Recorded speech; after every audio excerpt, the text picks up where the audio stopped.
नमस्कार, मी ॲडव्होकेट संतोष जाधव. आपण बघतोय मकोका कायदा 1999. मोक्का आणि मकोका, जुना मोका आणि सध्या जो सुरू आहे तो मकोका, दोन्ही एकच. मित्र लक्षात घ्या, मला काही जणांचे फोन आलेत की गुटखा, मावा किंवा सुगंधित पान मसाला वगैरे यासारखे काही गोष्टी विकणाऱ्या लोकांवर सुद्धा आता मकोका लावला जातो. हे खरं आहे. एफडीए म्हणजे अन्न आणि औषध पुरवठा विभाग आणि अर्थातच पोलीस प्रशासन या दोघांच्या वतीनं आता अशा प्रकारच्या अवैधरित्या सुरू असलेल्या या आणि खरं म्हणजे लोकांच्या जीविताशी संबंधित असणाऱ्या या व्यवसायांवरती आता नियंत्रण ठेवलं गेलेलं आहे.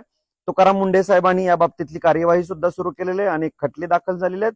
परंतु मला हे तुम्हाला सांगायचंय की ही कारवाई शक्य आहे आणि तुमच्यावर होऊ शकते, कारण हा एकत्रितपणानं चालवलेला व्यवसाय आहे. तुम्हाला लक्षात येतंय की अशा प्रकारची उत्पादनं तयार करणं, ती त्याची वाहतूक करणं, त्याची साठवणूक करणं, त्याची विक्री करणं, ही एक प्रकारची चेन आहे, सक्रिय आहे. म्हणजे संघटितपणानं हा अपराध घडतोय. म्हणून या अशा प्रकारच्या अवैधरित्या चालणाऱ्या व्यवसायांवरती मकोका लावण्याची प्रक्रिया सुरू केलेली आहे.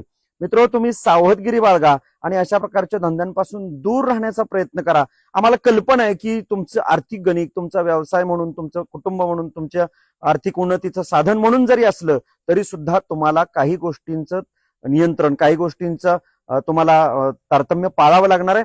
तरी काही कारवाई झालीच तर नक्की आम्हाला संपर्क करा, आमच्याशी जोडले राहा आणि आमच्या चॅनलला फॉलो करा. धन्यवाद.